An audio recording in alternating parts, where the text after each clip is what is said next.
دەرنەبێ ئامە بچە بچێڤیان لەسەر دیوارێ کەلا کەڤنان وێ نەیا سەرخەبوون نەقش نەقش بخەملینە ئامە ئامە ئێرە ڕادیۆی دەنجیگەلە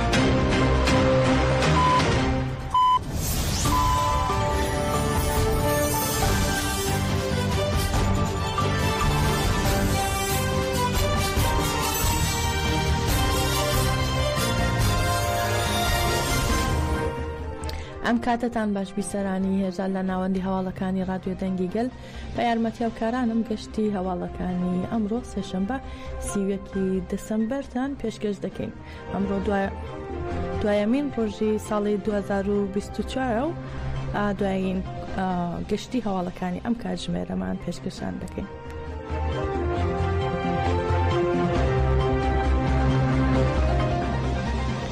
فەرماندەی بڕیارگەی ناوەندی پاراستنی گەل نەپەگە ئاماری ساڵی 2024 شەڕ و بەرخۆدانی گەریلاکانی ئازادی کوردستانی بەرامبەر سوپای تورکی داگیرکە ڕاگەاند و بە گوێرەی ئامارەکە لە ماوەی ئەم ساڵدا گەریلاکان 1124 چالاکیان لا دژی سوپای تورک ئەنجام داوە و تیایاندا 478 سەرباز و ئەفسەری تورکی داگیرکرد سزادراون. نەپەگا ڕاگەیان گەلی کورد و تەفگەری ئازادی کوردستان بە تێکۆشانی ساڵی 2024 دەستی پێکرد و بەرخۆدانێکی مەزنی لادژی هێرشەکانی دوژمن بەڕێوە برد. دەوڵەتی تورک کە هەبوونی خۆی لاسەر پاکتاوکردن و لە ناوبردننی گەلی کورد دامەزراندووە دەسەڵاتدارانی ئاکەپا مەهپە لە سەردەمی نوێدا پاکتاوکردنی گەلی کوردیشیان کردووە تا ئامانج. بەڵام گەلی کورد و بەتایبەت ڕێبەرایەتی و تەفگەری ئازادی و گەریلا لە کوردستان و دەرەوەی وڵات لە بەرامبەر ئەم هێرشە پاکتاوکاریانەدا تێکۆشانێکی بێهاوتایان ئەنجامدا. لەبارەی تێکۆشانی گەریلاکانی ئازادیەوە هەپەگە ڕایگەیان گەریلاکانی ئازادی کوردستان کە پێشنگایەتی ئەم دۆزە پیرۆزە دەکەن لە باکووری کوردستان و هەرێمەکانی پاراستنی مدیا بە ڕۆحی ئاپۆیەوە لا دژی هێرشەکانی دوژمن وەستانەوە. لە ساڵی 2024دا باری تێکۆشانیان خستە سەرشانی خۆیان و هەرچەندە سوپای تورک با تەکنیک و هەواڵگری درێژەی با هێرشەکانیدا لە بەرامبەر تێکۆشانی گەریلادا تێگەیشت لەوەی کە ئیدی ناتوانێت بگات بە ئامانجەکانی.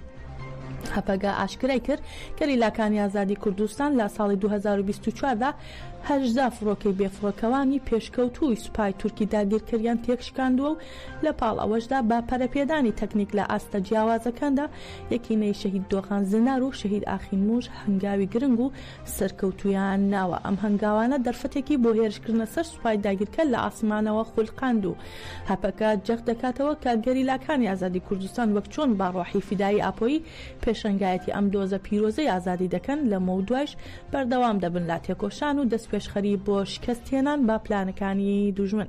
هەپەگە ئاماری شڵی ساڵی 2024 بەم شێوەیە ڕاگەیان سوپای تورکی داگیرکە لە ساڵی 2024دا 5357 هێرشی ئەنجام داوە کە بەم شێوەیە بووە 3255 هێرش با فڕۆکەی بێفڕۆکەوان و 973 هێرش با هێلیکۆپتەر و 136 هێرش با فڕۆکەی بێفڕۆکەوان و 2 هێرش با بۆمبی ئەتۆمی و 345 هێرش با چەکی کیمیایی و 646 هێرش با تەقەمەنی قەدەغەکراو.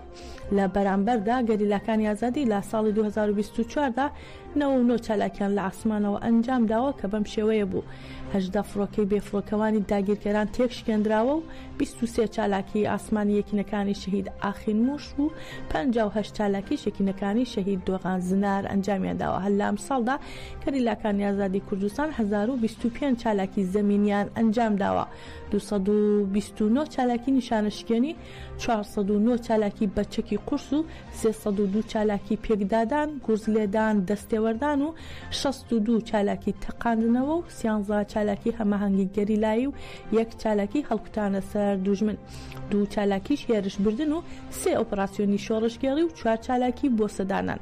با کۆی گشتی گەریلاکانی ئازادی کوردستان لە ساڵی 2024دا 1124 چالاکی زەمینی و ئاسمانی ئەڵمانیان لا دژی سوپای تورکی داگیرکرد ئەنجامدا و لە ئەنجامی ئەو چالاکیانەی گەریلاکانی ئازادی کوردستاندا 469 سەرباز و 9 ئەفسەری پلەباڵای سوپای تورکی داگیرکرد سزا دراون و 161 داگیرکەری دیکەش بریندار بوون. هەر لە ماوەی ساڵی 2024دا 143 گەریلای ئازادی کوردستان لە ئەنجامی هێرشە داگیرکاریەکانی دەوڵەتی تورکدا شەهید بوون.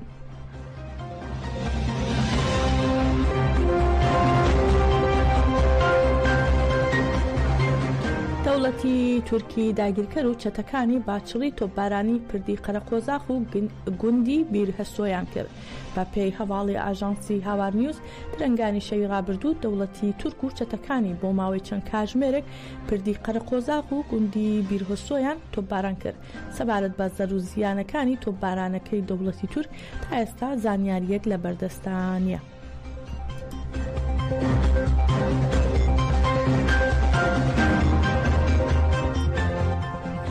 هەروەها دەوڵەتی تورک و گروپە چەتەکانی وێستگەی ئاوی خواردنەوەی گوندی فاتسەی عین عیسایان تۆپباران کرد.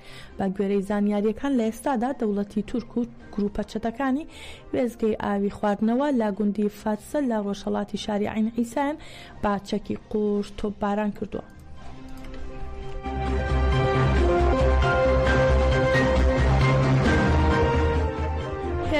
هێزەکانی هەسەدا هێرشێکی دیکەیان کردە سەر شاری منبەج و شەڕ و ڕوبەڕووبوونەوەی قورس لە نێوان هەسەدە و چەکدارە توندڕەوەکانی تورکیا ڕوویداوە. ڕوانگەی سووری بۆ مافەکانی مرۆڤ ڕایگەیان سەرەتا هێزەکانی هەسەدا باچەکی قورس شارۆچکەی ئەبوو قەلقەل و ناوەندی گوندی شاش ئالبۆنیان لە باشووری ڕۆژهەڵاتی منبەج تۆپباران کرد و دواتر هێزەکانیان دزیان کردە ئەو شوێنانە و شەڕ و ڕوبەڕووبوونەوەی قورس لە نێوان هەسەدە و چەتەکانی دەوڵەتی تورک ڕوویداوە. هەروەها ڕوانگەی سووری ڕاشی گەیاندووە لە هەمان کاتدا هێزەکانی سووریای دیموکراتیک هەسەدا دزیان کردە گەڕەکەکانی ڕۆژهەڵاتی شاری منبەج و لەوێش شەڕ و ڕوبەڕووبوونەوەی قورس ڕوویداوە. هاوکات لا میحوەری بەنداوی تشرین هێزەکانی هەسەدا هێرشێکی چەتەکانی دەوڵەتی تورکیان بۆ سەرگوندی سەعیدین تێکشکاندووە.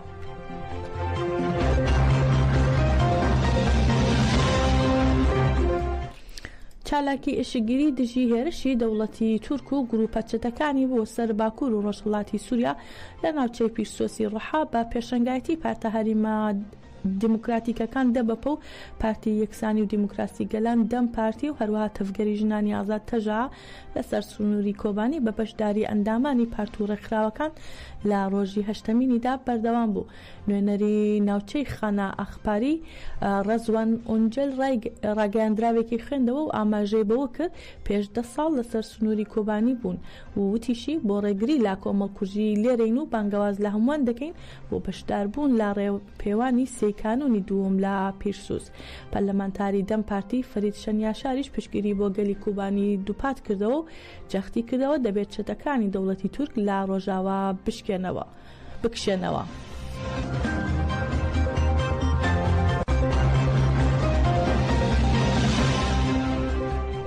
ئاژانسی هاوار بڵاوی کردەوە با مەبەستی تاتوێکردنی ڕەوشی ژنان لە قۆناغی داهاتووی سووریای نوێ ژنانی دەیرەزوور کۆبوونەوەیەکیان ڕێخست و دەشڵێن لا کۆبوونەوەکەدا چەند داواکاری خراوەتە ڕوو تا لە دەستوری نوێدا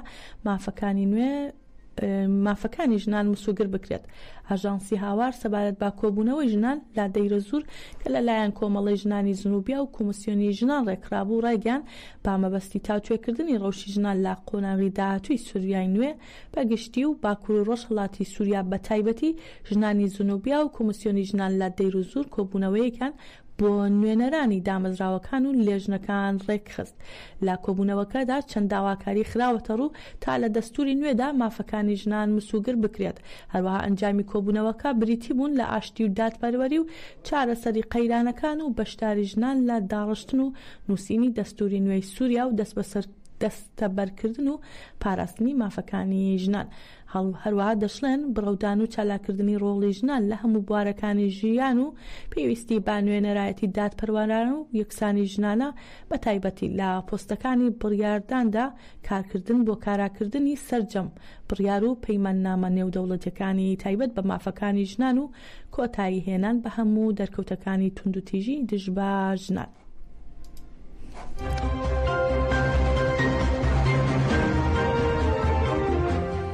بنەماڵەکانی ڕۆبۆسکی 13 ساڵە داوای دادپەروەری دەکەن لا گۆندی ڕۆبۆسکی ناوچەی قەلەبانی شەرنەخ لا 28 کانون یەکەمی ساڵ 2011دا لە ئەنجامی بردومانی فڕۆکە جەنگیەکانی سوپای تورک 34 کەس شەهید کران کە 19 کەسیان منداڵ بوون و لە ئێستادا 13 ساڵ بەسەر ئەو کۆمەڵکوژیە تێپەڕ دەبێت.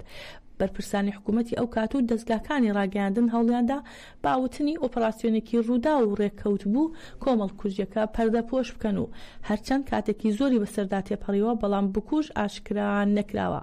بنەماڵەکانی ڕۆبۆسکی کە لە گۆڕستان کە سوکاری خۆیان بەبیردێننەوە دەڵێن 13 ساڵە 34 کەسمان شەهید کراون و بە درێژایی ئەو ماوەیە دادپەروەری بەدی نەهاتووە.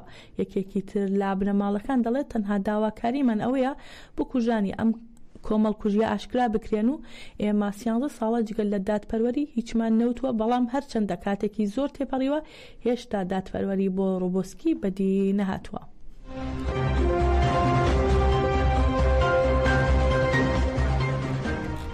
فێدەراسیۆنی عەلەویەکانی بریتانیا نامەیەکی کراوەیان ئاراستەی سەرۆکوەزیرانی بریتانیا کردو تیایدا تیشکیان خستە سەر هەڕەشەی سەلامەتی کەمینەکانی سووریا و ڕخنە لا بێدەنگی کۆمەڵگەی نێودەوڵەتی گیرا. هەروەها جەختیان کردووەتەوە فێدەراسیۆنی عەلەویەکان کە هەیئەتی تەحریرە شام هەتەشە و گروپە ڕادیکاڵەکانی هاوشێوەی عەلەوی و کورد و ئەرمەنی و هەموو کەمینەکان دەکەنە ئامانج و بەڕێبازی حیساب نەکردن بۆ بەها مرۆڤایەتیەکان لە هەرێمەکەدا هەوڵی قڕکردن دەدەن. فێدەراسیۆنەکە دووپاتی دەکاتەوە پێویستە بریتانیا و هێزە نێونەتەوەیەکان دژی ئەم کارە ناساییە هەڵویستی جدیان هەبێت و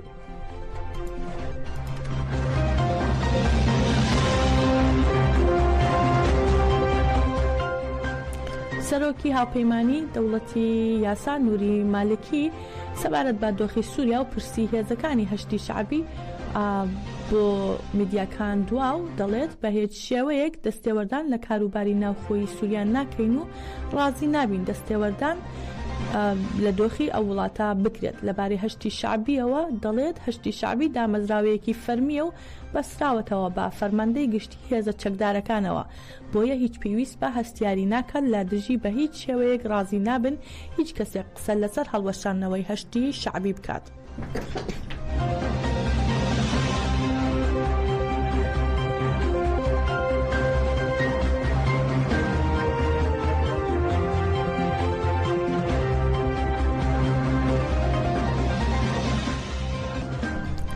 کوورش عەزیزی زیندانی سیاسی پێشووی خەڵکی شاری شنۆ لەلایەن هێزە ئەمنیەکانەوە دەست بەسەر کرا بۆ شوێنێکی نادیار کواسراوەتەوە.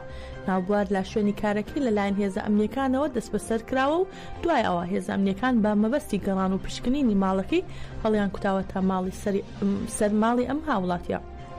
بە گوێرەی هەواڵێکی دیکە هێدی شادیخا لەلایەن هێز ئەمریکانەوە ئەویش هاوڵاتی شاری شنۆ دەست بەسەر کراوە بۆ شوێنێکی نادیار گواستراوەتەوە.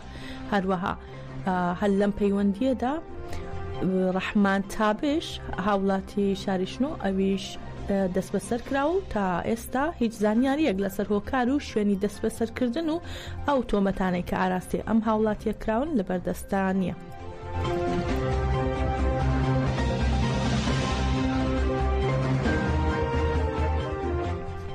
فایق قادرزادە خەڵکی شاری مەهاباد و ڕەسوڵ پورخزری هاوڵاتی خەڵکی شنۆ لەلایەن هێزە ئەمریکانەوە دەست بەسەر کراون و بۆ شوێنێکی نادیار گواستراونەتەوە.